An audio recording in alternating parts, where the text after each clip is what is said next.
Thank you. We're now live. Welcome everybody, and nice to see everybody on the Zoom again. And we're getting kind of used to this, so it's not too bad.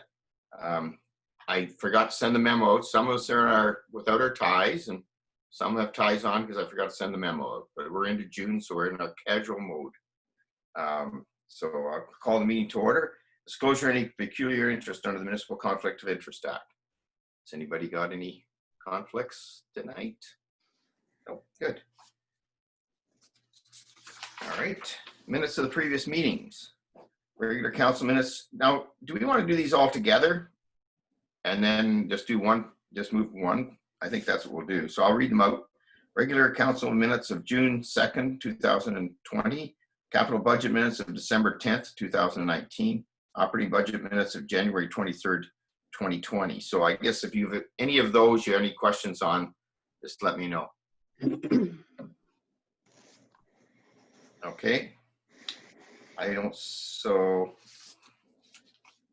moved by Councillor McKenzie, second by Councillor Anderson, the previous minutes of June 2nd, 2020, a council meeting, the December 10th, 2019 capital budget meeting, and the January 23rd, 2020 operating budget meeting are approved. All in favor? Okay, opposed? I don't see anybody there. Good, excellent. All right. And then now we have minutes for consideration. Economic Development Planning Committee minutes of June 11th, 2020. And Belinda, we'll get you on first here so then you get back to the birthday party. I can't hear anybody. You can't hear anybody, Ron? Ron can't hear? Ron, can you hear me? You could hear us before, right? What are you touching over there?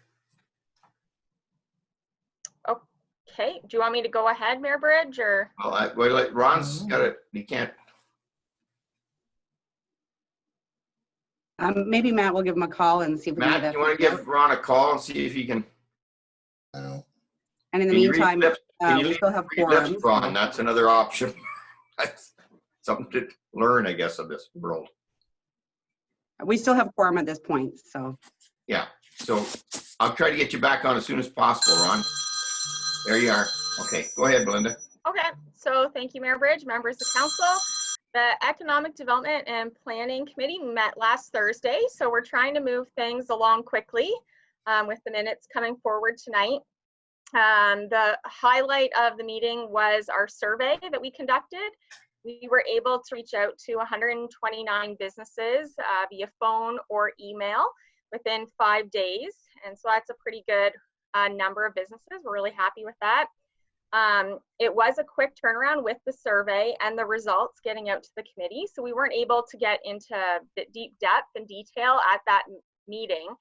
So we're giving the committee 2 weeks to review those in detail and to discuss more action items at the next meeting, which will be the 25th of June. There were some key things I think that came out of the interviews and the surveys that we were doing that kind of stood out right away, and those are highlighted in the minutes.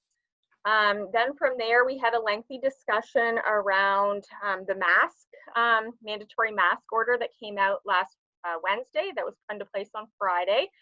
I'm really proud of our team. We came together Thursday, and within a day we had come up with a plan and are ready to roll, hopefully launching it this Thursday with our Locally Loyal Minto campaign. Again, that's highlighted in the minutes. Also really proud to have the Hairston Kinsmen, the Palmerston Lions, and the Clifford Rotary Club stepping up and putting some funds towards the project. So we have some dollars ourselves allocated to the promotion, the chamber, those three groups, and the mayor maybe will speak to hopefully the county's participation in that as well.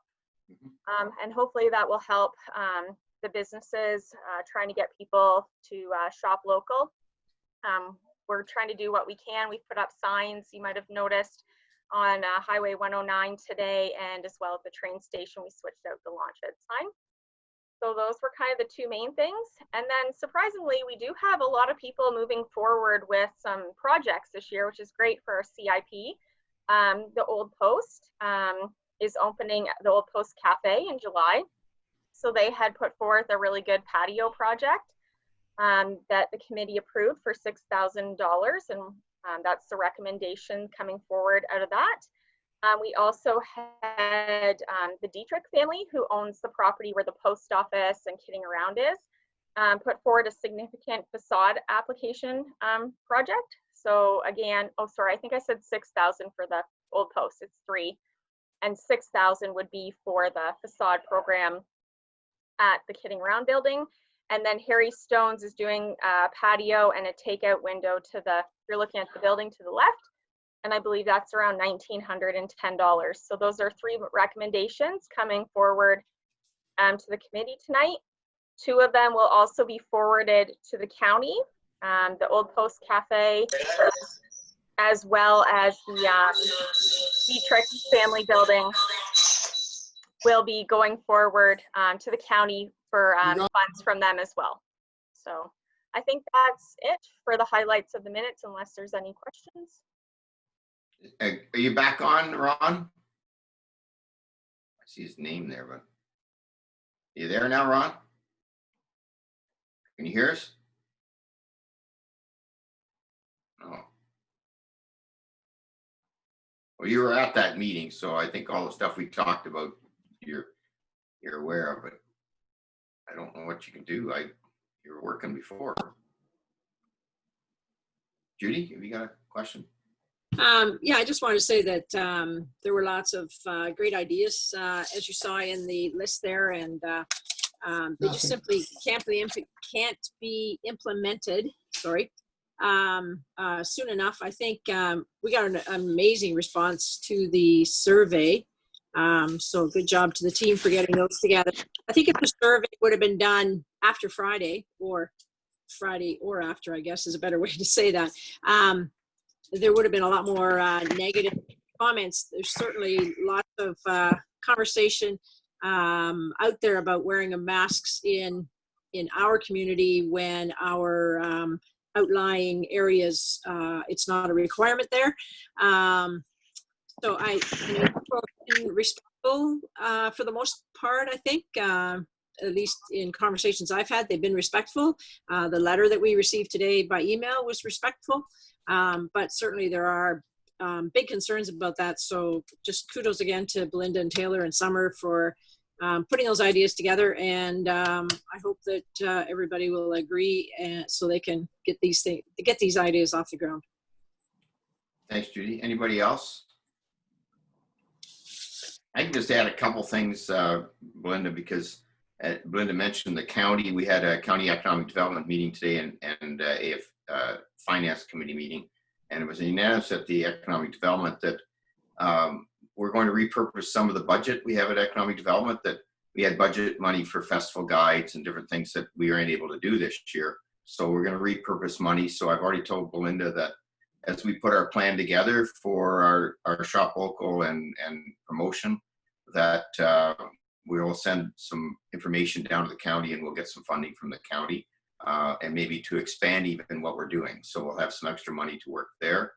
The county is going to start doing a lot of advertising, both social media wise and through the papers. And unfortunately, I think Judy mentioned the fact that we didn't have anything in the paper this week because the thing happened on Wednesday. You have to get stuff in on Monday. So even the fact that we've got that shop local, we probably won't get that into the next week, but they're going to do quite a bit of that. They're going to have a whole thing on the masks and why the masks are so important. I heard the news today, York Region's coming on board on Friday. He's actually challenged the Premier that they want to have masks as mandatory because they're worried about sliding backwards. The Premier's a little reluctant. And I heard him say it today, and I thought it's a bit strange because he's saying there's 14 million people in Ontario, and we believe that masks probably should be mandatory, but we don't have the policing to make it mandatory. Well, it's no different than a smoking bylaw. We told people you can't smoke, and we have 2 bylaw officers that have public health to look after that. I mean, people, if they're told that it's mandatory and it was mandatory across the board, I think we wouldn't have the noise that we're getting now.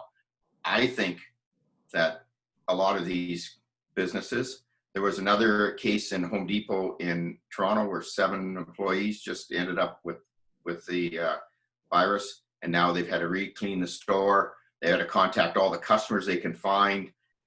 this doesn't make sense that we don't have masks in stores and masks when we're walking in stores.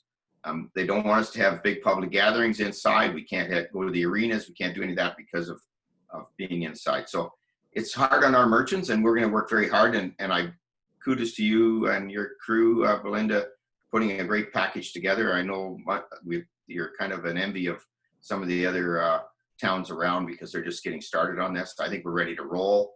And I think we can really market the fact that we'll be the safest place to shop around. We'll be one of the safer places to shop around, because when you go into a store now and somebody comes walking up to you, doesn't have a mask on, you won't have that. And I always found that very difficult when I was in stores. So we'll talk about it. We're going to do a radio thing tomorrow, Linda and I, and on 88, and do some of that stuff. So we're going to get it out there. It's in.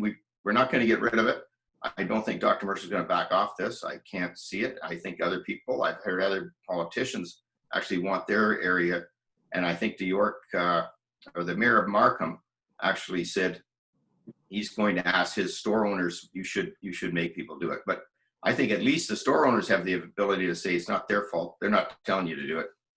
They're saying you have to do it, but somebody else told them to do it. So it's harder to do it on a volunteer basis. So we'll see how it goes, but I think we're doing the right idea by doing this on a positive note and trying to get it out there. And I've been talking to as many of the businesses as possible. I know you've had some conversations like everybody here, but try to keep on the positive note, and I think we'll get through this, and we won't get any spikes, I'm hoping. So that's the big thing.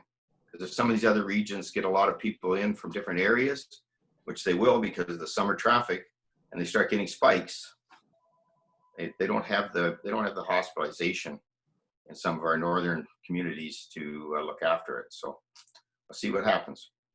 But thanks, Belinda, for all you're doing, and we'll keep that up and going on that. Any other questions on Belinda's? No. Okay. Oh, on the CIP, Belinda, just on the CIP. Sorry, on the CIP. I want you to get back to your birthday, but on the CIP, again, we talked about it today at Economic Development. So the way the CIP is going to work from the county level is if we want to go outside the box a little bit at the local level, if there's certain things that may be gray area, because we think that the government is sort of giving us some leeway there, because they don't actually approve them anyways. If we approve them at the local level, they made a commitment at the county that they'll approve them. So if we think it's outside the box and we want to get it done, we're probably going to get it approved at the county level for the same project. So we talked about maybe there'll be some things coming in that don't fit right now in the CIP, but I think we can be a little more flexible because of where we're at. If it's to help a business stay afloat, I think we want to be involved and help there as possible. And the county's going to back stuff on that. And they've got $160,000 sitting in their CIP, and they've only spent 20 so far this year. So there's a lot of money in there. Okay. Any other questions? Good. Here, let's see now. Where's my moving in a sector on that? Moved by Councillor Dirksen, second by Councillor Gunson, that the Council of the Town of Minto receives the Economic Development Planning Committee minutes of June 11th, 2020, and approves any recommendations contained therein. All approved?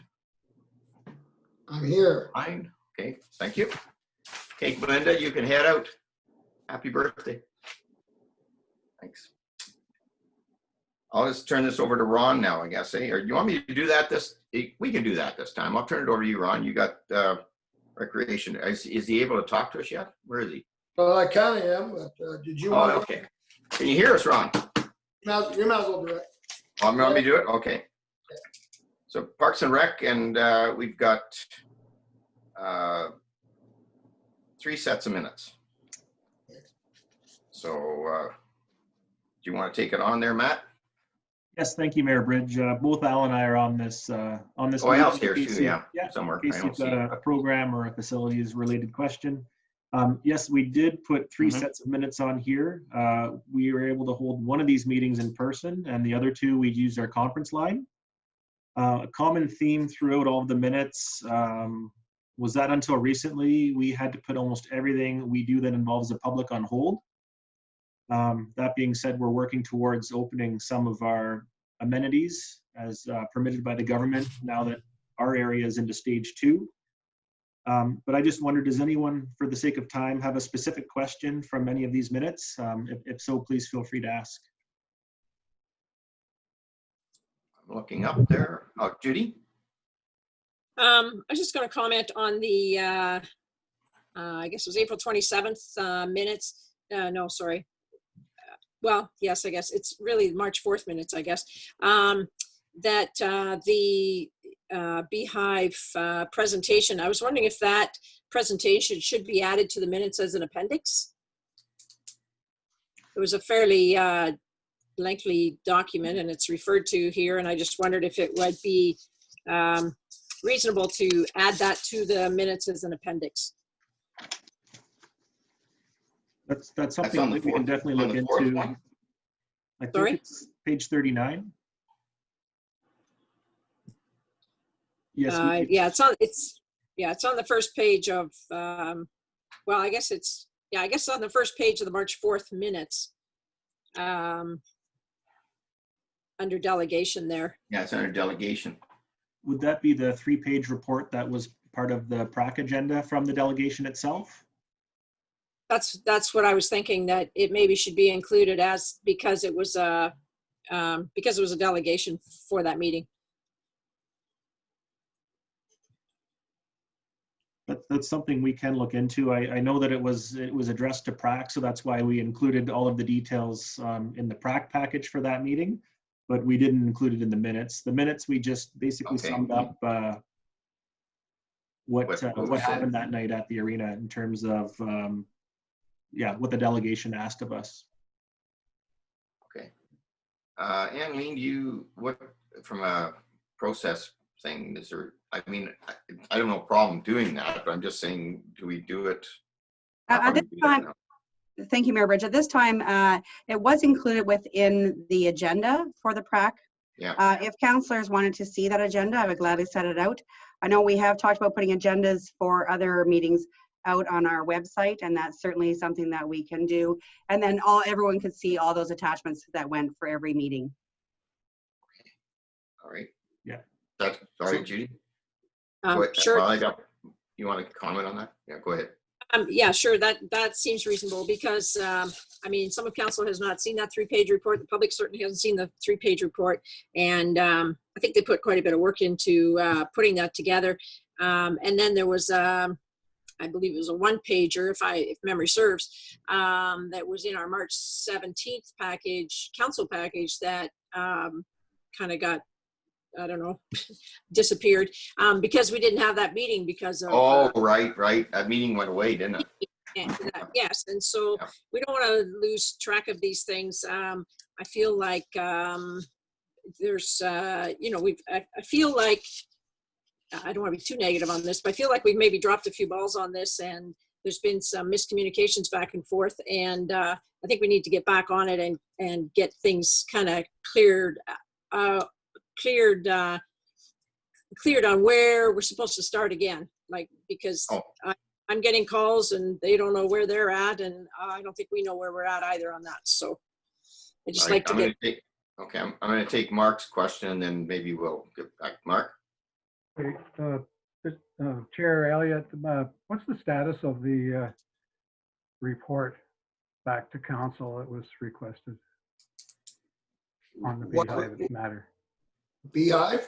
Yeah, there was a direction from council to have a report from PRAC on what was going to happen there. And I think it came back that what PRAC decided after Beehive made their presentation. Is that what you're asking about? yeah, I think PRAC is to make a report back to council on that matter. All we reported back to council is that we couldn't do anything because council has passed the motion, to sell the property. So until that motion is rescinded, we can't make any motions on anything else other than that. Council has decided to, and it's been passed and it's a motion in place that we will sell the property. And I think, and I'll maybe ask Derek to comment on this, and I just want to say that because when that, I know what Judy's saying, we didn't see that piece. And I don't think that would, but since that time and here, one, no parks were getting open, and now they're starting to reopen. I think it was kind of put on, you're right, it was put on the shelf kind of because at this point in time, we had lots of other things to deal with, staff-wise. We weren't sure where we were going with anything. So Derek, do you want to speak to it now? I mean, at this point in time, maybe in the next little while, we can bring it back to the, because it has, as Ron said, he's right, it has to come back. But in fairness, we haven't had that we were dealing with other things that were a little bit, we felt that at the point, we weren't even actually having our parks, and then we're getting our parks somewhat open. So what are we going to do with Beehive, right? We as PrAC couldn't make a recommendation because it's already been passed to sell it. So no, I understand that, Ron. It has to come back, but in fairness to people, that were doing that, we said we weren't going to deal with it right away because absolutely we had lots of other things on the go. So, Mr. Mayor, can I? Yeah. Yeah. So, Council, just as a reminder, so you're absolutely right, Councillor Dirksen and Councillor McKenzie, that next scheduled council meeting after the PrAC report or the PrAC heard the delegation from Beehive, that was on the agenda for that March. Forgive me, I think it was the 16th or the 20th. I can't remember exact date. Yeah. And at that time, it's my understanding there were a number of members of council that were thinking of doing a motion of reconsideration of the original council motion to sell, right? So unfortunately, we had the order where we could not meet that canceled that meeting. There was no ability to have the meeting with members of the public there. So given the interest in the community on this subject, it's staff's opinion that we should really wait until we can have the public in attendance for you to reconsider that matter again. I don't think it would be fair because of the amount of interest that the community has in that particular issue, that trying to do it over a Zoom call would be confusing, and I don't think it would do justice to the community that has a vital interest in it. So I think our hope was once we can either meet in person again and or try to figure a way to do a public meeting in such a way that everybody can be heard and seen, then we would just put it on hold until we can make sure we have enough public engagement on the issue for council to reconsider or not. That'll be a council decision. So that's kind of where it is. It got caught right at the time that the province shut us down for public meetings. But the intention certainly was to have that issue brought up at that council meeting, and whether there was a motion for reconsideration granted or not, that's a decision of council. That's when it was going to be discussed. Unfortunately, again, as you all know, the world has changed since that day. But that's still the intention, I think, of council and staff are supportive of that intention. We just need to be able to get to a meeting where people feel that they can be heard. That's kind of the staff's opinion on that. You explained that better than I did. Thank you, Derek, because I knew it was delayed because of all this stuff, but yeah, very good. Anybody want to comment on what Derek's saying? Their thoughts? Oh, okay. But yes, David? Yeah, so if we're going to change the subject, the April 27th minutes, the concession booth, and I see that on the motion, but what were the general consensus of the way the concession booths were ran this hockey season? I'm thinking that there was some people that weren't too impressed. What did the chap that was running the booth think? Has anybody talked to him, or where are we on that? That was brought forward in our meeting too, and I would say to everyone in PrAC, they weren't impressed with what was happening in our at least two arenas. So we were reassured by Greg Mallett, and that he had talked to this person, and they were going to give him, they would like him to have one more opportunity to run it for another season. And they were going to get him to reassure part of the program was for he would reassure that he would open the booth the way it was. Is That's what you kind of heard, Jeff? Yeah, and just to add to what Ron said, both Greg and I have had a couple of conversations together with Sean, the fellow that ran the booth. There were definitely some concerns with how the 2019-20 season went. So we've gone over some of those issues with him over the phone and through email. The agreement that we have in place with him does have a carryover clause that we can invoke for this upcoming season. And the tricky part with this upcoming season is that it's not going to look like probably any other ice season we've ever held before. So at this point, like it's hard to know exactly what to expect when it comes to, you know, minor hockey practices, minor hockey games, other rentals, what the booth services will look like. That's still something that we're thinking through and working on.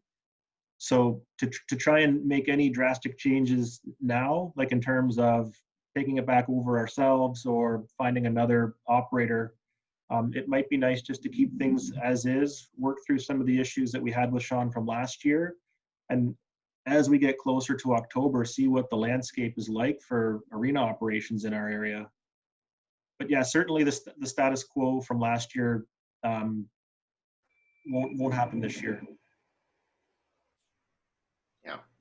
Jeff, did you want to add anything? You were started then. No, that pretty much covers it. There was a couple other things that they were going to talk to about, maybe a performance part of it, right, Matt? But that's all in the works, I think. That's sort of what I got out of the minutes and talking, was the fact that one of the things, lots of times there was lots of people there and he wasn't there, and then there's other times I'm sure he was there and nobody was there. So coordination of schedules, I saw you were talking a lot about that, Matt, making sure that if there's big events and there's lots of stuff happening, that he knows that he has to be there. But I have a feeling that maybe if we even get the arenas open to after December, I just don't know if we're going to be able to go as grandparents and sit in the stands and watch the kids or not. They may just let the kids go out on the ice and that's it. If we do get a season, so I think the food booth this year, I agree with Deputy Mayor Turton. I was there lots when I would have liked to had something. There wasn't nobody there. I totally understand that it wasn't run the way we thought we could have it run. So, but I think now is probably the time just to kind of hold the line and see where we're going to go as far as ice season goes, because I think I hate to say it, but I've got too many people think in the last few days about these masks and everything, this conversation, I'll talk about it as I go on Thursday and I go on the radio. This virus is there. It's going to be there for another year. We're going to be into next spring before we have anything. I don't believe in all this thought process going away all summer and never coming back. And we're going to get another wave. So we may have to be prepared not to get too excited about how much we're opening even. So I hate to be a negative person on this, but I think there's too much positive out there that we're just, look, it's over. Away we go. Let's go have fun. And people aren't wearing masks. They're not getting involved with people. They're changing up and getting together with other people. And I'm afraid that we're going to see it more. So the arenas, we're going to try to run some summer camps, and that's coming up. But we're going to have to do it very carefully. So we may not have a food booth at the arena this year at all, in my mind. But we'll see what happens. They may operate at 30% capacity like they're doing everything else. Maybe. Yeah. I don't know. I can actually see that happening.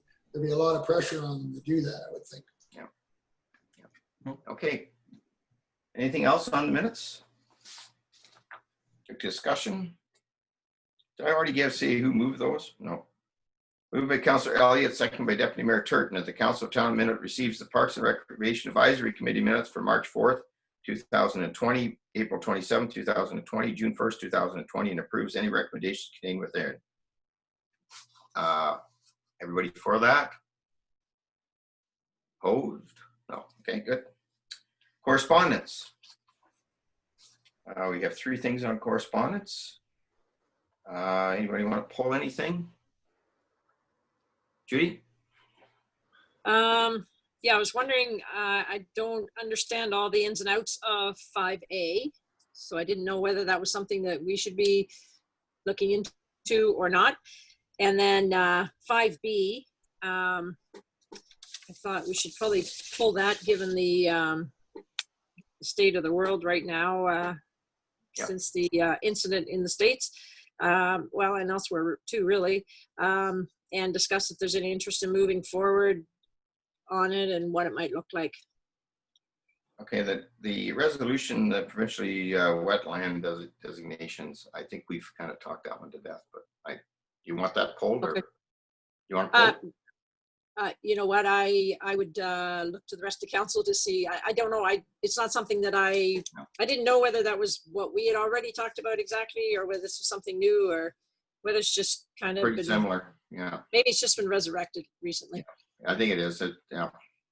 Okay, well, so 5B though, for sure, I thought that one should be. I'd like to just pull 5C just to give Randy a bit of kudos there, because we did get some money to the local hospital, so.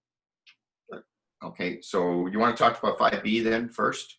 Oh, yeah, Mark, did you have one? Sorry, you're on mute, Mark, I think.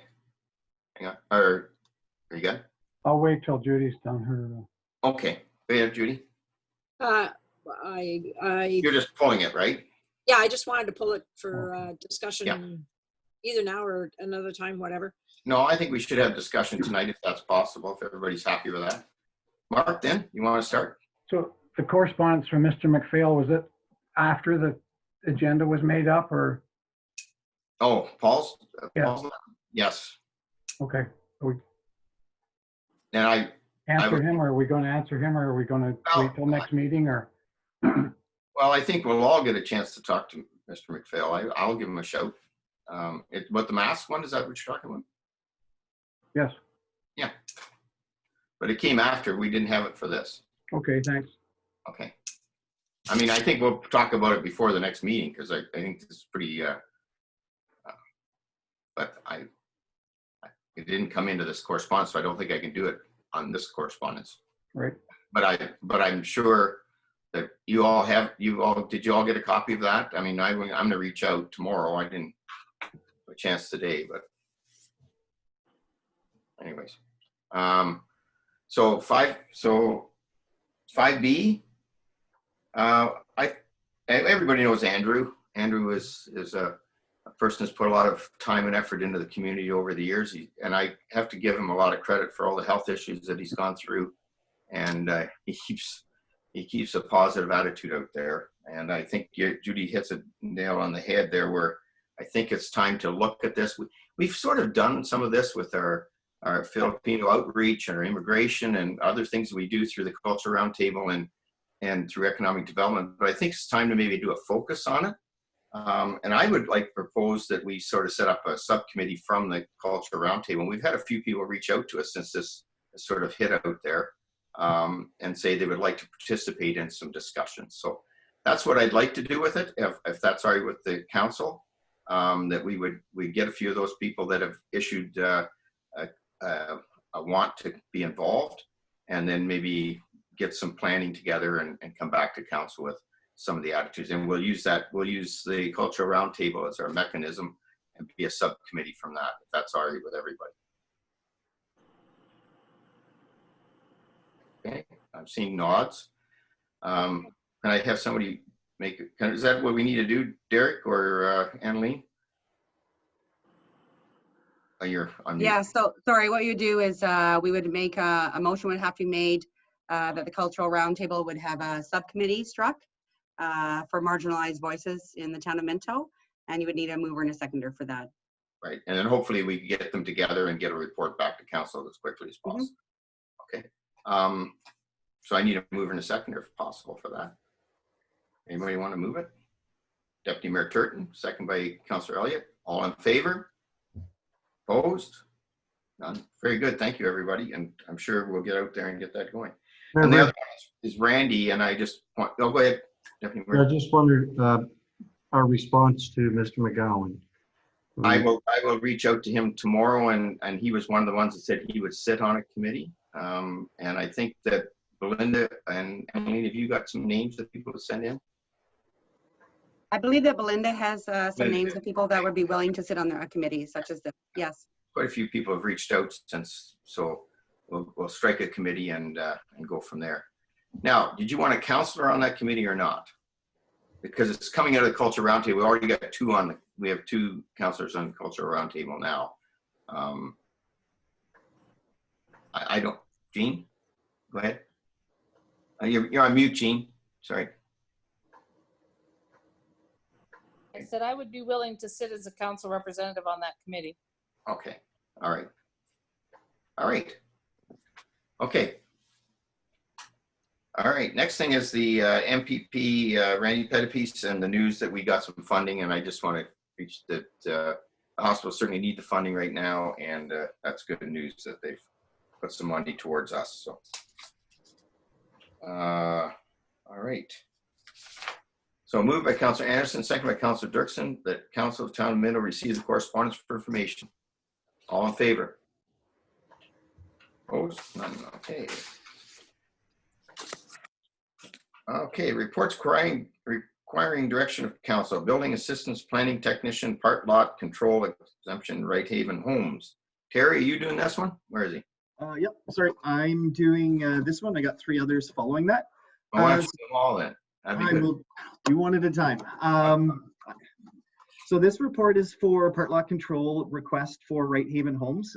Council may recall that we passed one in January, on January 19th of 2019. That bylaw was to provide the part lot control exemption for all the multi-res units within phase 1. The bylaw carried a normal 1-year expiration date to it, and unfortunately the 4-unit street townhouse that's closest to Main Street wasn't registered in time prior to that expiration date. So the lots at this point can't be legally split. So the developer has come back the builder has come back requesting a new exemption from bylaw, or exemption from part lot control bylaw. It's the similar one that we passed before, only it's just limited to that 1 4-unit street townhouse. So I don't know if there's any questions on my report. Questions for Terry on that? It's a nice building. Mm-hmm. The councillor certain? Oh, this is pretty standard stuff, Terry. I mean, we've done this quite often before on duplexes. And Yep. This kind of a housekeeping thing. Yeah, and we'll see more when they open up phases 2 and 3 with the multi-res in those. So yeah, it's great to see them opening up. Yeah. Councillor Dirksen, did you have something, or are your little lights flashing? I don't know if that makes sense. No. No, I do not. Okay, good. Just looking for it here on my computer, catching up. Okay. So this is moved by Councillor Gunson, second by Councillor McKenzie. The Town of Minto Council receives the report of the Building Assistant Planning Technician dated June 9th, 2020 regarding the part lot control exemption application, Right Haven Homes, 61M222, Block 23, Town of Minto, and considered passing a bylaw in open session. All in favor? Opposed? Any? Nobody. Thank you, Terry. Next up. perfect. All right, my next report is on a request for an extension for a site servicing agreement. This agreement was signed with Dan Sinclair in September of 2019, and it formed part of the road construction for the Henry Street development. In addition to the roadwork terms that are in the agreement, it also carried some provisions for the developer to obtain site plan approval and provide a $20,000 deposit to us. And that was an effort to make sure that the developer had skin in the game to proceed with the internal development. Unfortunately, part of his site plan approval requirements is to rezone the parcel, which with the inability to hold public meetings, we haven't been able to proceed.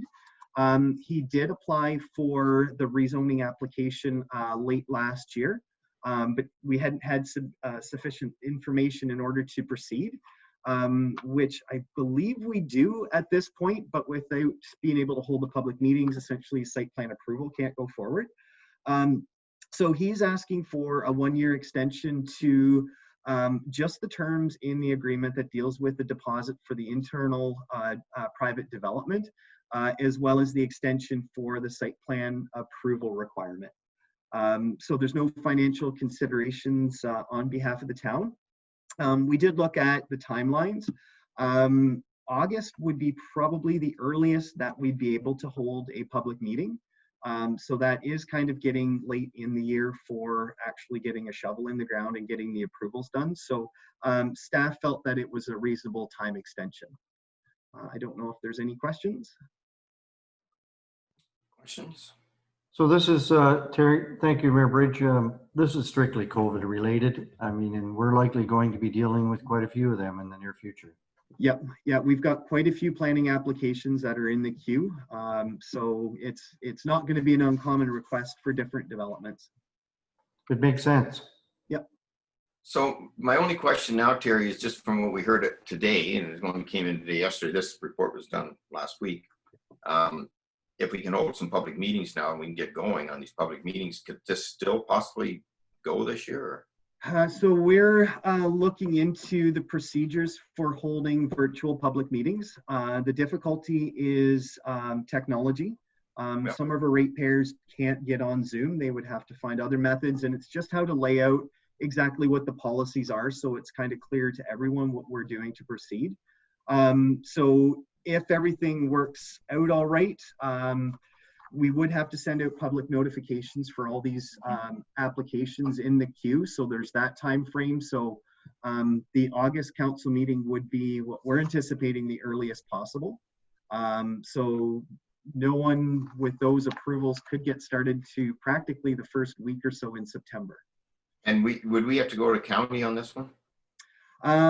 This one, county has input in site plan approval, and they do comment on the rezoning application, and they're aware of this one. We've already pre-consulted with them, so. Okay, but they don't have to do the public meeting. It's us that have to do the public meeting. We hold the public meeting, but they do draft up the public notification that we send out. They have to put it through their planning department at approval? No, okay. No, I don't believe so. Because they only meet once in July now after June, right? So we're kind of limited. But it doesn't have to go to county. But anyway, I don't have no problem doing this. I'm just saying that these are one of the things that have came up by having the virus and having the problem with these public meetings. Now we seem to be getting, and we may be 2 or 3 weeks away before we have our first one for sure, because I know the county's just working with it right now. And I know Derek, you and Michelle and everybody's been trying to work out logistics of how we would do one. And the only one that I know of that's happened so far is Wellington North, and that was just this past week, I guess. So they had some issues, did they not, Derek? Yeah, through you, Mayor Bridge. Yeah, everybody's sort of doing this on the fly, if you will. But what we have talked about from a staff perspective is that we want to expedite these for our development community. So we may be suggesting to council that we do a couple of special council meetings just to get sort of through the backlog, if you will. So because we've only got our next meeting's in July as well. So once we figure out the process and we've got that locked down, we've talked about doing a special council meeting sometime in between there if we can, just to get over the backlog. So we are cognizant of our development community and what COVID's done and trying to expedite some of this work. Right. Yeah. Okay. So George, I could? Yes, Ron. Wasn't there, I thought I read somewhere where you could have like a public meeting by a Zoom, I guess not, eh? That's actually what we're looking at, and that's what Wellington North did. It was that's what you're talking about, the Zoom. Yeah, it was a Zoom public meeting where the individuals without access to the internet could call in. And there was some technical glitches with that, as well as a couple other things that's why Matt, Annaline, and Michelle had been talking to Wellington North to figure out, I'd rather get it right the first time and keep going, opposed to try to reinvent the wheel that they've already played around with. So I assumed that we were going to get back to a public meeting, but that's the Zoom you're talking about, right? It's going to have to be virtual, Ron, or we won't. Yeah, it'll have to be virtual. But we'll have to figure out how people that don't have capability of, and we would have some of those situations with our Mennonite community and whatever, that they may not be able to be at a computer. So how do we do that? Can they phone in? Can they still get their input somehow? So those are the things we're working on. So that's, Derek was talking about, special meeting would be a Zoom meeting kind of thing. Yes. Yeah. But we'll come back to you on that. Okay. So anybody else on this? I say I have no problem with doing the the year extension, but I just wanted to know if that was one of the ones that could get done earlier for him. Move by Deb. You had a question? Yeah, so Terry, any idea how many developers and or builders that, I mean, I'm assuming that we're holding Dan up a little bit. He might want to, if COVID hadn't have came, would he have a shovel in the ground already? I would not surprise me at all. Yeah. Yeah, because it was in, I think it was the second council meeting in March that we were aiming to hold as rezoning notice.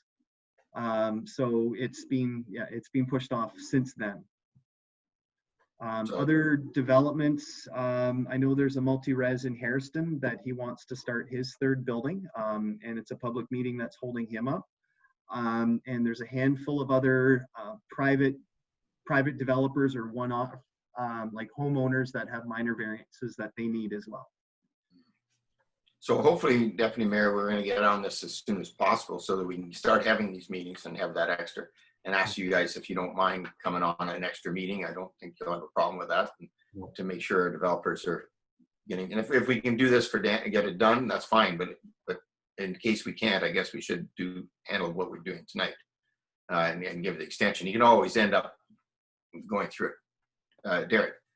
Yeah, thank you, Mr. Mayor. One of the challenges we have with the public meeting process is that you want to make sure it's done right, because if you don't, you're into appeals and you're before LPAT. So, as you know, I know it's a struggle for time-wise, but it's a lot better than having to go through an appeal and do LPAT because somebody didn't get heard or couldn't get on the call or some other technical difficulty. So, you know, Terry's absolutely correct. We want to make sure we have this very well laid out so we don't run into that situation. Yeah, and I haven't read through the whole thing that the province sent down. I saw Aldo had it today. It was this thick, the actual stuff from the province that they said, here's the rules and regs that we're going to give you to help you through this. So I don't, Terry, you haven't probably seen it. Derek, you haven't seen that much yet. We've only got the letter so far that I've seen. So that's what we're working on. So we'll have to work on that. So we're not there yet, but we're seeing it's getting closer.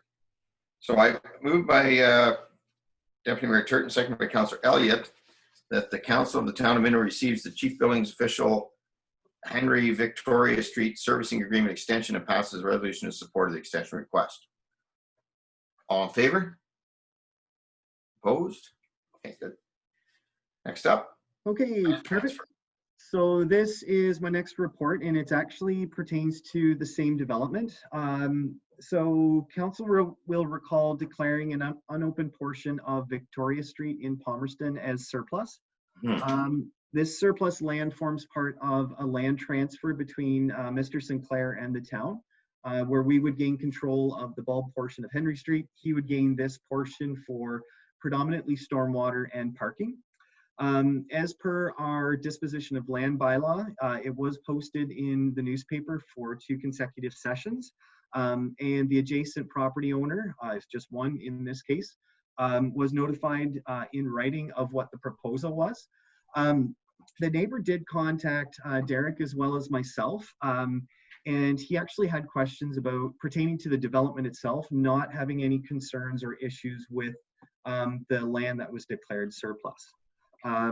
So staff, we had our lawyer draft up a transfer agreement, which is attached to, I think, the bylaws at the end, just to lay out terms in, about how this process is happening, who's responsible for what, as well as cost sharing provisions.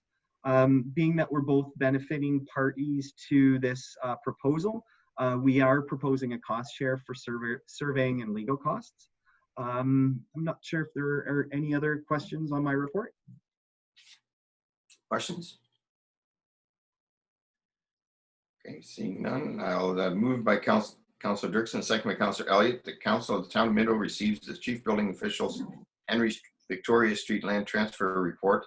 Consider passing a bylaw to open council authorizing the mayor and acting clerk to enter into a land exchange agreement. All in favor? Opposed? None. Okay, thank you. Perfect. Next up is, this is Dan's night.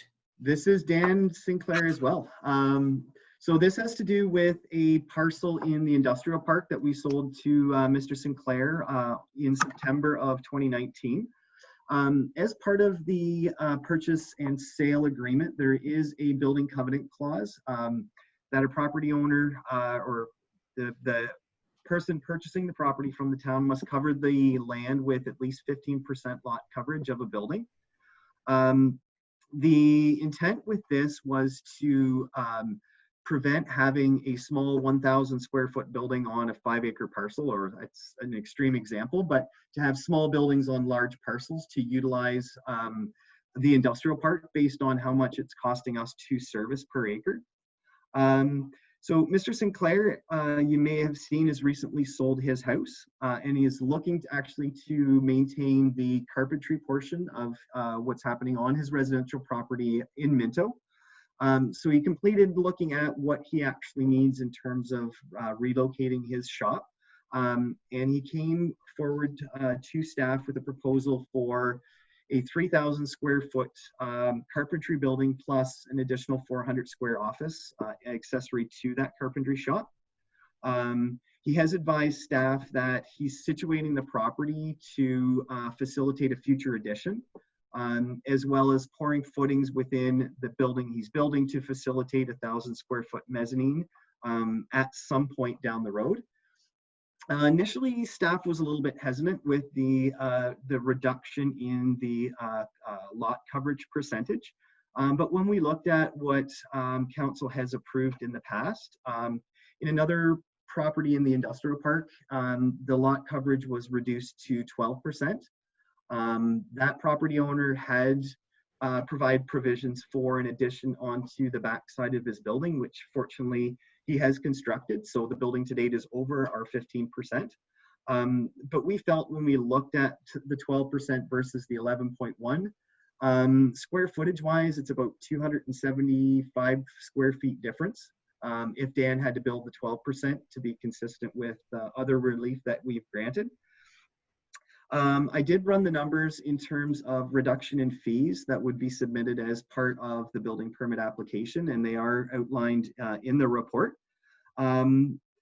So staff feels that the proposal is close to other reductions granted, and we're actually glad that a Minto business will be maintained in Minto. So I'm not sure if there are any questions on that. Questions? Okay, a resolution here moved by Councillor McKenzie, second by Councillor Anderson, that the Council of the Town of Minto receives the Chief Building Official Sinclair Industrial Park Lot APS Amendment Report and passed a resolution permitting the lot coverage reduction to a minimum of 11.1% lot coverage. All in favor? Opposed? Carried. Okay. Excellent. Thank you. Thanks, Terry. You don't have a birthday or anything, do you? Like, you're good? Okay, next up is Jessica. Jess, there you are. And Derek. It's a tag. We're gonna tag team this together. Yes. You know what? And this is great, and it's great to see this moving forward, even though we've gone through some tough times and with all this, the virus and everything else, that we're still working towards this, because I really feel it's very, very important for our young people and our mental health capacity where we're at. So take it away. All right, very much so. Derek, do you want to start or do you want me to start? Sure, I'll just do a quick introduction. So thank you very much, Mr. Mayor, members of council. So I am super excited about this project. I mean, I can't think of a better time when we want to be able to provide these types of services to our youth community. I think the partnership with the Integrated Youth Service Network is fantastic. And, you know, some great news. We just received a $10,000 grant from the Center Wellington Community Foundation towards this project. And also, I've been able to talk to our friends in Mapleton, and they are going to split the cost with us on this project. So I am so excited about this. We're continuing to reach out to other supporters. I also sit on the IYSN cabinet board, which is for the entire county. And there's some big news to be announced from them very shortly. around a fairly large donation. So we're very excited about this. I am negotiating the lease at this time. It's looking very favorable, and I can turn it over to Jess to get into the details. Go for it, Jess. Alrighty. Thank you, Derek. So as most of you know, I am one of the mental health coordinators, and I have been heavily involved in the IYSN, which is the Integrated Youth Services Network model, for quite some time now. Cindy had approached us in 2018 to start this, and it's just progressively gotten more and more in depth and continued to move forward. So council may recall Cindy Forsyth, as well as the past project lead, Kate Reed, coming to present at council back in January to give a little bit of an overview about what the Integrated Youth Service Network is and what their hopes are for this initiative. So essentially what the IYSN is a one-stop shop for mental health services and overall wellness services for our youth in our community, recognizing the need for mental health services prior to COVID, especially following COVID. There is such a great need for these supports, and studies have been done and research has been conducted, identifying the need even more now for our youth population.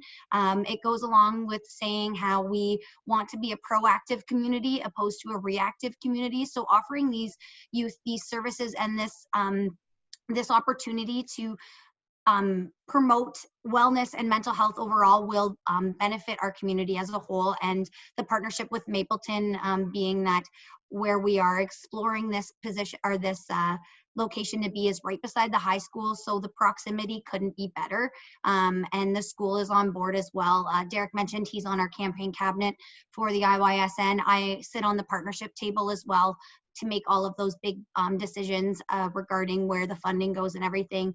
And like Derek said, there's some really exciting things coming. So I just wanted to give an overview. I'm not sure if anybody has any questions about the report Derek and I put together. We'd be happy to answer anything if there is anything you need clarification on. Questions? Ron and then Jean. I think it's a really, really good thing. I'm just as excited as everyone else. I got a concern.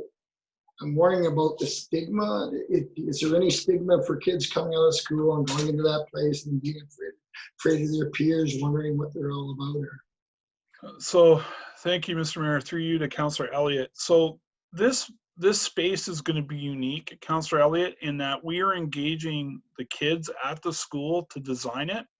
So it's going to be their space, designed by their peers, which is super exciting. A lot of the work that I've done previously, such on skateboard parks, where we've had the youth of the community design them, they'll take ownership of that facility or that asset and make it their own. So that helps with kind of that stigma. But I think Jess couldn't have said it any better. I think as we start to come out of COVID and we've got our youth sort of hibernating for months on end, that ability to re-engage with each other is going to be really, really important. And if we can have a space of their own for them to do that, I think we're miles ahead of any other community. I really do. Yeah. And I'll just speak to that as well, Councillor Elliott, through you, Mayor Bridge. This space is also not just going to encompass mental health, it's going to encompass all over wellness. So this space can be accessed for recreation purposes. And as Derek had mentioned, it's going to be for youth by youth. So that space is going to be an encompassing space of overall wellness, which is what we want to promote, because that physical wellness, health, mental health, emotional health, they all coincide together to ensure the overall well-being of our youth and our community. So hopefully to eliminate that stigma by our youth designing those spaces for overall wellness. So it's a place for everybody to meet, kind of thing, right? Yeah. And then have some help there. Jean. And as well as have help, yeah. Jean. Oh, sorry, Jean. Mute.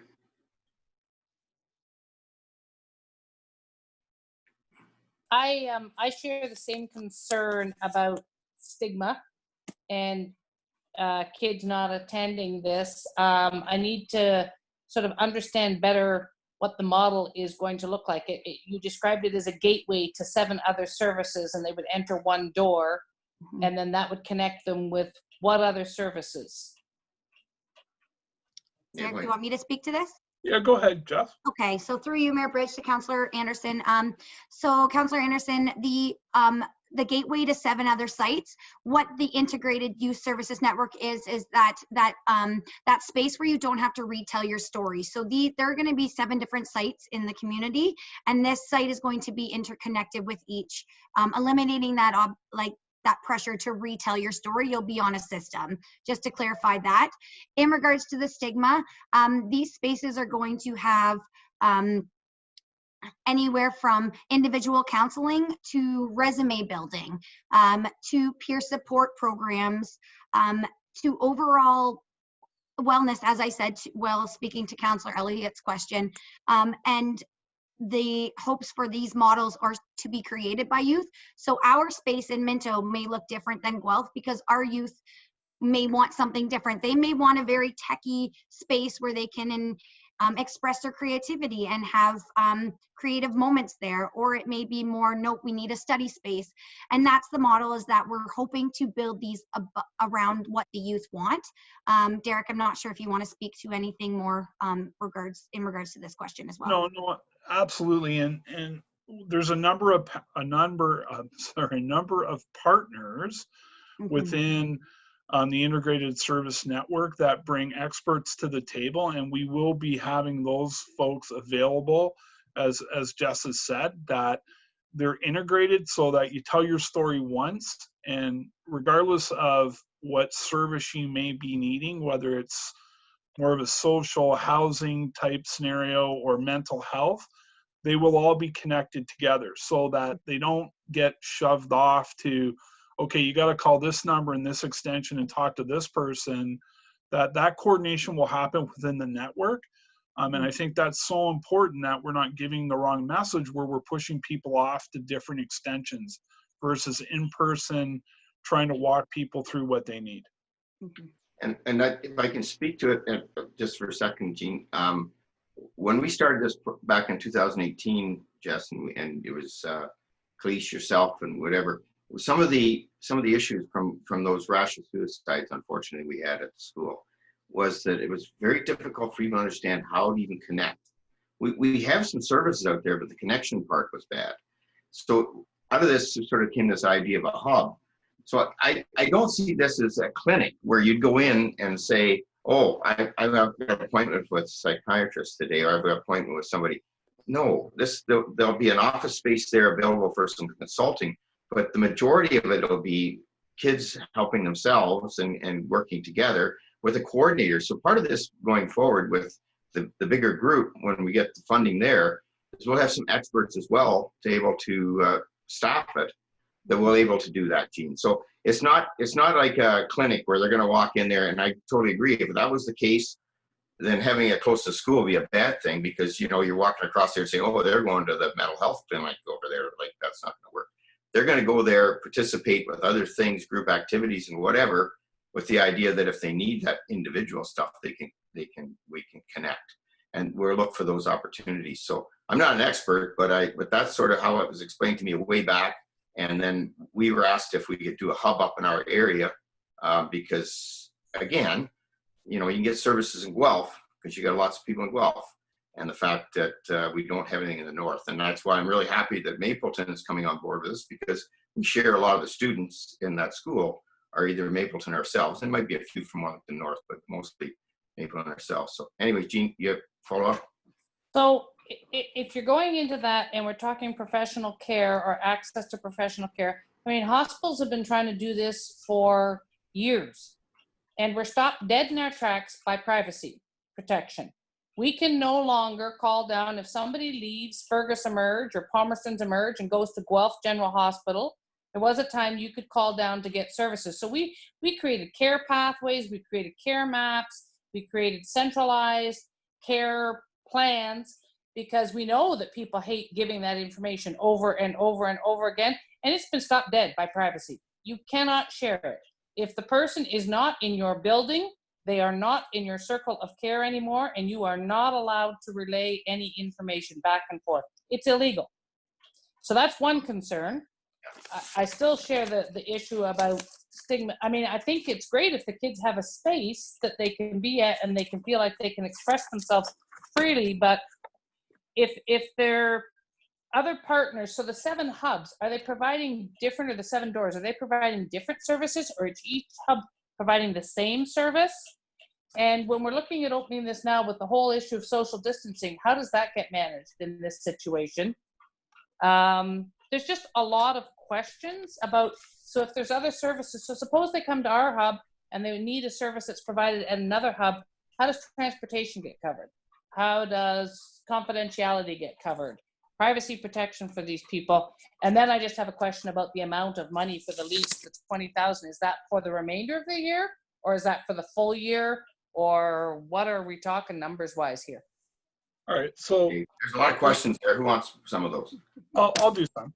So let me start with the integrated part. So the integrated youth service network is just that, Gene. So it's integrated across the 7 doorways. So each one provides the same service, but can integrate it geographically. I think you got some great questions around privacy, and when we have we're not professional. I'm not a professional healthcare worker or a mental health case worker, but we do have those professionals on site that will help us navigate through those processes as we start to evolve the hub. So we're not quite there yet, but we'll get there. As far as opening goes, yeah, ideally we'd like September, but COVID has slowed everything down. We will make sure that we have the appropriate social gathering perspectives in place. We don't know what they are, and today they're 10. I don't know what they're going to be in September. They could be 50. I don't know yet, but we'll work through that. As far as the cost goes, it's an upset limit of 20,000 we put in annually. Of course, I don't want to. The lease amount is around between 1,000 and 1,200 a month.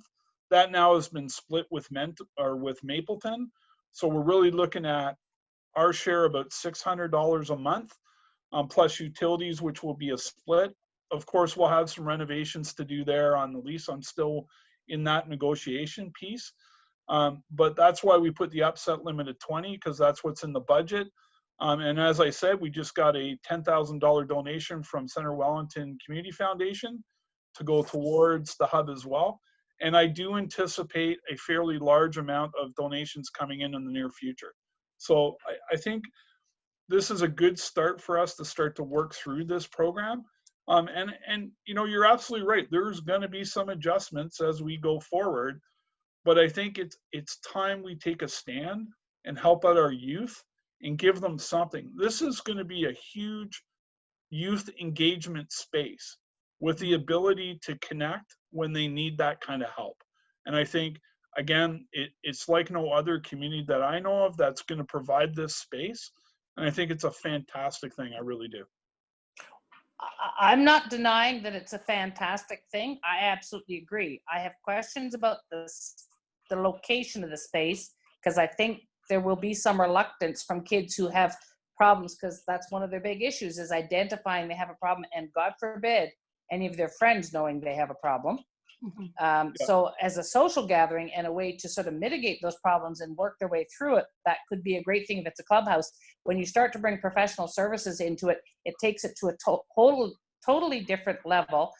And I'm not trying to be a naysayer, but I know the frustrations we have in the healthcare system with communication between different providers of care, which is just ridiculous, because it halts the good care that should be happening, the learning experiences for those of us in smaller units where we no longer get any feedback on the patient we transferred down to you because we're not allowed, even though we saved their life and sent them down to you for further care. And we want to know, as a learning experience, what could we do differently, or what could we do better? We're now no longer able to have that information. So good luck to you with that. But I have some reservations about the location of it. I absolutely, we need to support our kids, and we need to give them help before they're arriving in our emerge department. That is not the place for them to be. It does them very little good at all. We need to intervene prior to that, and we need to put all the supports we can into that. for them. I just don't know, and the idea is superb. I don't know about that location, but anyway, that's just my piece. I have lots of concerns because I've been front and center on this Mark? one for 25, 30 years now. Thanks, Jean. I don't mean to be a naysayer, but. Well, if we don't try something, as you said, For sure. Jean, it didn't work For in the sure. other system. We got to find a way for it to work, because we can't just say we can't get it to work because Oh, our no, kids are. no. And by the Not way, what when I'm I say suggesting. kids, it's ages 12 to 26. So we're not Yeah. just saying students.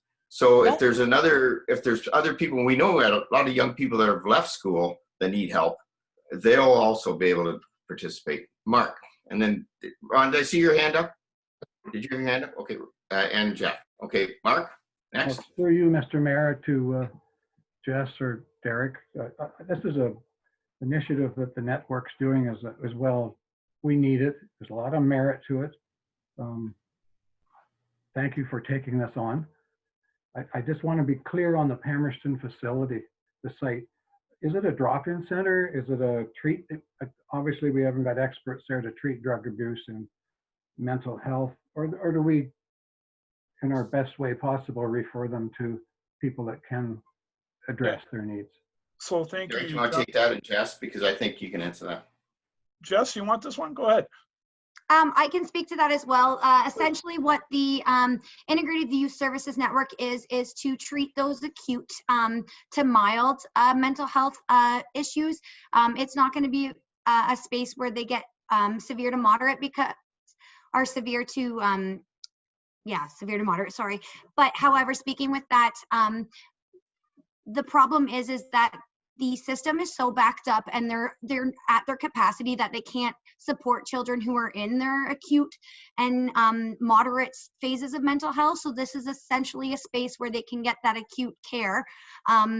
Models such as the walk-in centers in Mount Forest as well as Fergus through the Family Counseling and Support Services of Guelph Wellington are working, and essentially we are working with them to do counseling within these facilities as well.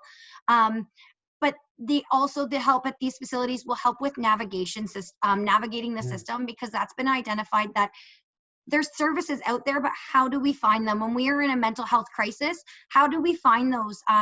If someone isn't in a mental health crisis, it's difficult to find those resources. So we'll have staff who are trained to help navigate that system. And as we said, we're working with professionals from CMHA, credible resources and credible agencies who are working with us to help provide these services and what we could provide in these facilities. If that answers your question, Councillor McKenzie. Thank you. Just one note here. What happens to the people over 26 that need help? Where do they go? Well, you know what, Mark, and that's a good point. And I think we want to get this thing up and running, but I think through our mental health, we were talking about that what Jess was saying, the guidance piece, like trying to navigate through it. Like, because if you're older, you may not have anybody around you either that can help you. Mm-hmm.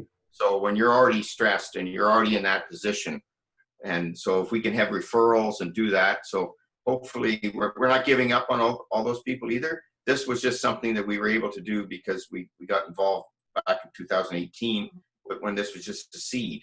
Now it's become a full tree, and it's actually really ready to go. And I'm really excited, and we can't say some of the things that are happening, but it's ready and it's there. But I don't want to forget the other, because you're right. There's a lot of people out there that need mental health. Jess, do you want to speak to that? And Councillor McKenzie, through you, Mayor Bridge, we recognize that those individuals who fall out of that age range, that there are difficulties still in that age range with mental health and wellness and overall health. However, what our goal is as this service network continues to evolve and grow, we hope that we provide those youth who will turn into our 26, 27, 28-year-olds in our community with coping strategies and resiliency to be able to cope when they get to that age. This is going to take time. Mental health is ever evolving, and COVID-19 has definitely thrown some more challenges at us, but we hope to give our community those coping strategies. And I'm still working vigilantly on our mental health to provide services. I get emails quite often asking for, where do I find services for this? And I'm happy to provide that with them. So that's essentially how I'm trying to target those older ages. So Jess, when you refer somebody or who pays for that? Like, how do your clients pay for the treatment and that they need? So essentially the services that we all have on our Minto Mental Health website are free services that are covered under OHIP or are free, covered by the agencies. So our walk-in services we have, those are all free. Any of the, it's called CADS, so Community Addiction through Homewood Health, that is a free service. Stonehenge is a free service. So essentially we have worked pretty hard with Minto Mental Health to compile a list of free resources and support services to provide to our community, all of which are really trying to get up to our community more and more now, which is nice to see. Thanks so much. You're welcome. And Ron, and then Jeff. Just quick, I support the venue they got. I think it's an excellent place, close to the school. It's right on Main Street. They can slide into it at any time during the day. I can't think of a better venue that you could have for that. So I support it 100%. I think you did the right thing of finding that venue, and good luck with it. Jeff. Thanks. I think it's great we're getting one in Minto. Do we know where the other 6 are? Yeah, Jess, you want to? It's like a tough question. I think I know like. That's probably the easiest question. I know of 5, but I don't think I get it all 7. Through you, Mayor Bridge, to Councillor Gunson, there are 7 other sites. I believe there's going to be one on the University of Guelph, one on Woolwich Street in Guelph. There's one going to be going in East Wellington, as well as one up in our area, Fergus, and then I'm missing the other ones. Help me out, Derek. Erin. Yeah. So I believe there's going to be 3 in Guelph in different areas of Guelph, and then the remaining will be out in our communities in the Wellington County. So Fergus is fairly close. If stigma is an issue, Fergus is fairly close if somebody wanted to go there, correct? Correct. Yeah, and that's the whole integration part of it. You can go to anyone. So for instance, if we had a couple of our students that started off with our hub and ended up in Guelph at university or whatever, or living down in Guelph or Fergus or whatever, then as Jean said, one of the hardest things is that file. That file would be integrated so that people could actually pick up the file. They don't have to go through, start all over at the next center. That was what I loved about it. That's what the hubbing is about. Yep. Right? Am I right on that, Jess, or did I mess up on that? Mayor Bridge, you're correct, where essentially, for example, I go into the Minto site to tell my story. I eventually get accepted to University of Guelph, and I notice the challenges of transitioning to university. I go to Guelph and they can pick up my file where I was in Minto. They don't have to go through my history or anything. They can say, hey, I noticed you entered into the Minto site and you had shared these struggles. Are you still struggling with these things, or is this a different issue? It's eliminating that process of having to tell your story over and over again through my education as well, and just my experiences with mental health. One thing that has been identified by many people, that anxiety of retelling your story to someone, it's a lot, and I think this is a great model. And as mentioned by Derek, the mayor, and myself, it is a work in progress, but we're working. It went from a seed in 2018 to a tree, so we're moving at a good speed with a lot of credible and professional individuals on our side helping us to develop this model. Okay. Anybody else?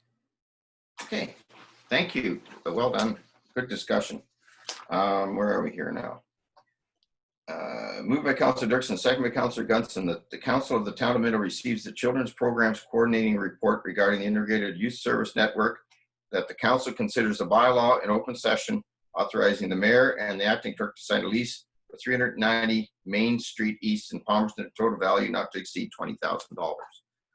All in favor? Opposed? Okay, opposed? Jean's opposed. Okay, all right. Thank you.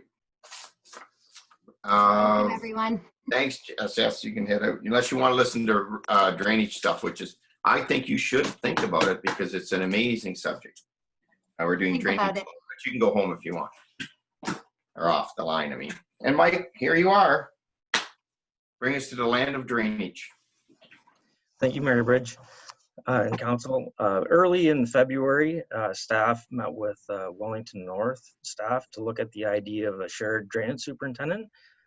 This concept has worked well with North Perth and Perth East, as they've had a shared drainage superintendent for the last 5 years. A shared service partnership with a neighboring municipality is another way to look at look for efficiencies with great potentials for cost savings while producing a high level of service to the community. Having an employee designated 2 to 3 days a week to completing inspections and communicating in person with the residents for maintenance activities on the municipal drain network. There would always be a need for consultants because like anything to do with a new drain petition or an upgrade to the system, to a current system, still needs the drainage report as well as the new plan and profile with the assessment schedule. Is there any questions with this one? Questions? Mark. Through you, Mr. Merritt. Mike, was there ever thought to having a staff member, another staff member getting the OMAFRA qualifications to do our own maintenance? So doing our own maintenance without amalgamating?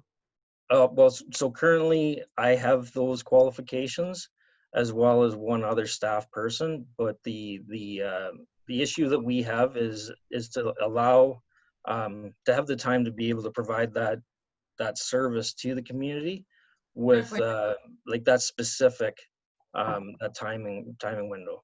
So with the drainage superintendent being 50% grantable, so even if we had 2 to 3 days designated here, you'd still do a lot of work and specific to that community.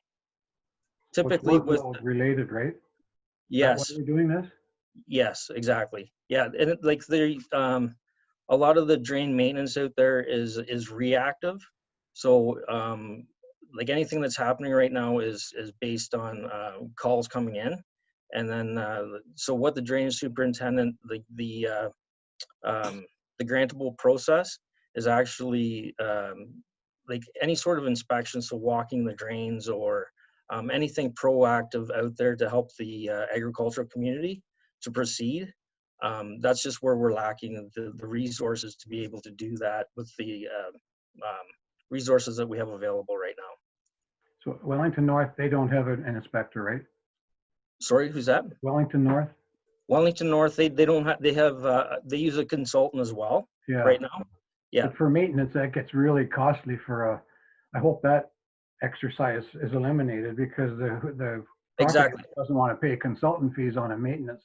No, and that's the whole reason. Like over the last number of years with us using a consultant for these services, they've updated our drain maintenance map.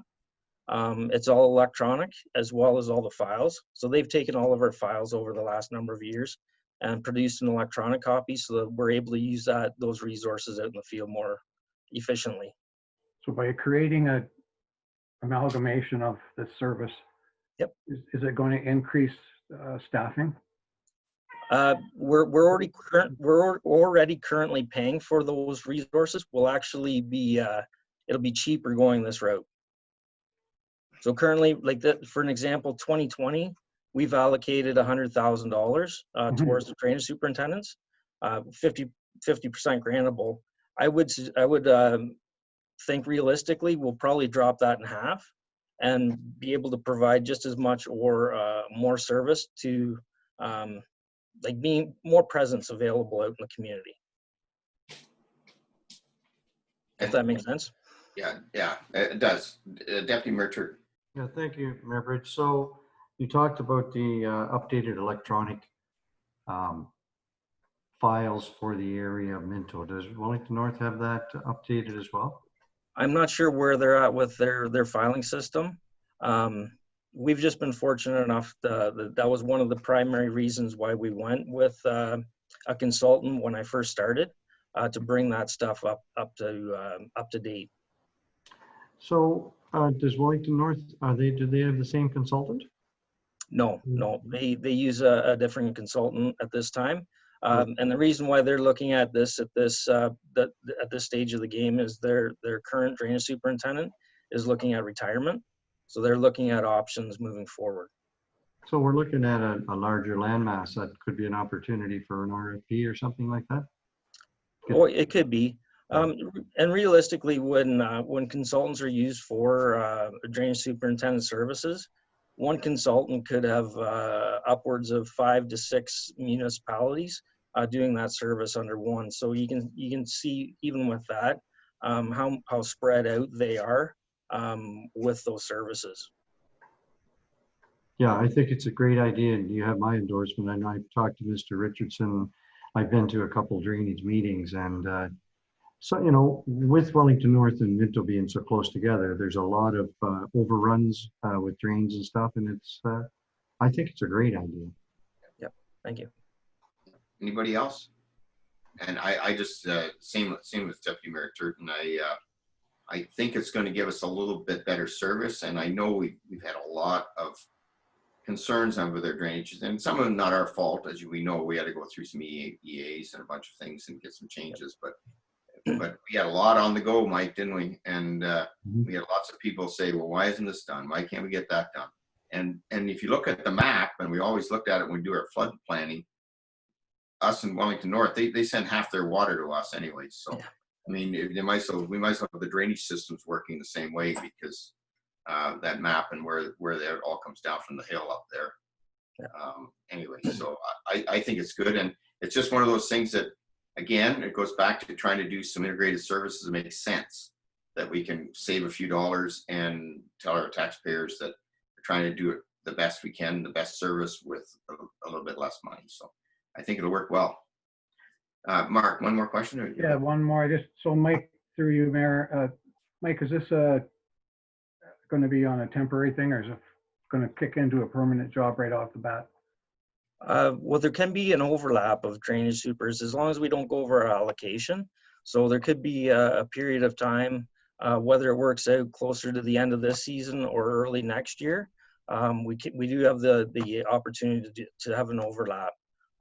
Like I say, if we stay under our allocation, then it will be grantable. But if we exceed that, then any dollar value that hasn't been previously allocated would not be allocated or grantable. So we would be staying within our means there.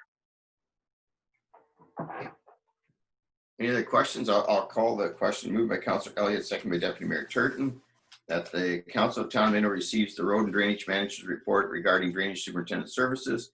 Further, that the council directs staff to continue to work with the Township of Wellington North towards developing an agreement for hiring of a municipal resource as shared service for the provision of drainage superintendent services for both municipalities. And further, that the council directs staff work with the Township of Wellington North in developing an agreement for hiring of a full-time shared municipal drainage superintendent. All in favor? Opposed? Thank you. Carried. Tandem axle plow. Is that for snow plowing? We're not talking snow plowing already, are we? I'm afraid so. Just with this current report here, we have run into a run of maintenance issues with one of our current plows. And over its life cycle, you can see the dollar figures associated with those repairs. So we have been, obviously you're aware of our looking at different opportunities to use pieces of equipment in different scenarios from quality sources. So with just some of the local knowledge of some pieces that are coming available, and they do come available yearly, we're just looking for the opportunity to possibly purchase one of these later this summer to take place of this unit. Is there any questions with this one? No? Okay, I'm going to move by Councillor Anderson, second by Councillor Dirksen. The Council of Town receives a report from the Road and Drainage Management dated June 10th, 2020, approving the sole source purchase of a used tandem axle plow truck through Gov Deals, not exceeding the value of $65,000 plus HST and buyer's premium. All in favor? Opposed? Not carried. Okay. Revenue drain loan. Is that you, Gord? It is. Do you want to pass it to the deputy mayor or? I don't care. Do you want it, Deputy Mayor? We'll see. He's talking, but he hasn't got his mic on. Doesn't have much to say about it. No. I'll take it. Go ahead, Mayor. There he is. He's up. That's good. It'll be quick. Yeah. So it's kind of pleasant to do more of a routine report this time compared to all the other stuff that we've had in the last few meetings. So you may remember back in September, we had an application for a tile drain loan, and the rules are that you can only have a maximum of $50,000 in a fiscal year. So we passed all the first block of this loan, and this is topping up the rest of it for another $19,800. So as we were saying, it's good to get some other little infrastructure projects going, and we'll tie into to Mike's new initiatives too on that. So anyway, I'll take any questions or.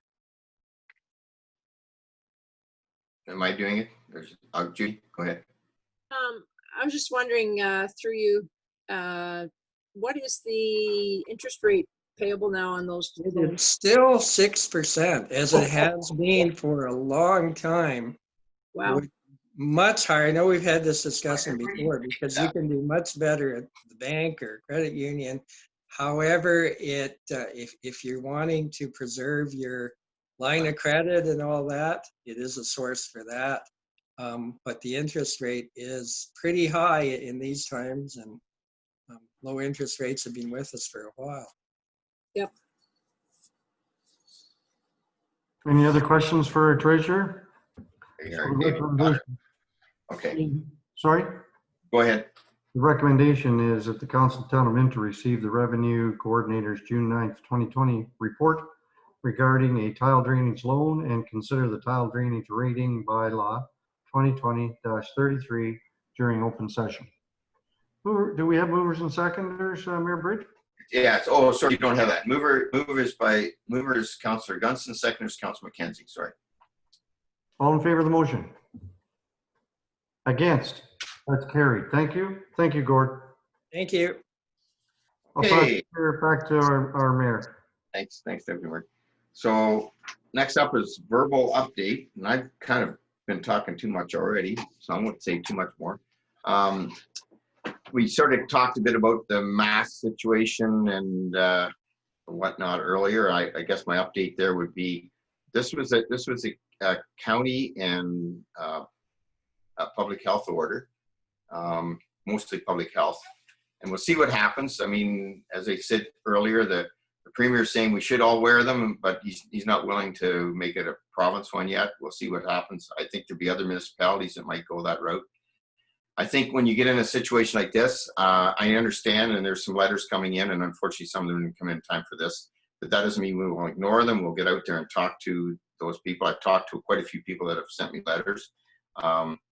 And I think you heard from Belinda through economic development, if you can't change the thing, at least you work as best you can on the positives that you can do. And I think if we create a really good positive attitude about shopping locally and be loyal and do some of the neat things, as you saw in the economic development package that we're going to do, that'll help. And I just think, when you see a thing like Home Depot, like all of a sudden, if you get a situation in the Walmart Listo or something, I hate ever to say that, but if it ever happens, then maybe people will look at it and say, you know what, this is going to be with us for a while. All you got to do is wear a mask for a little bit of time in a building and take it off when you come back out. I mean, it's not rocket science, but we know it works. And all the science, and I've got all kinds of people that have more science background than I ever had, they must get it all off the internet, but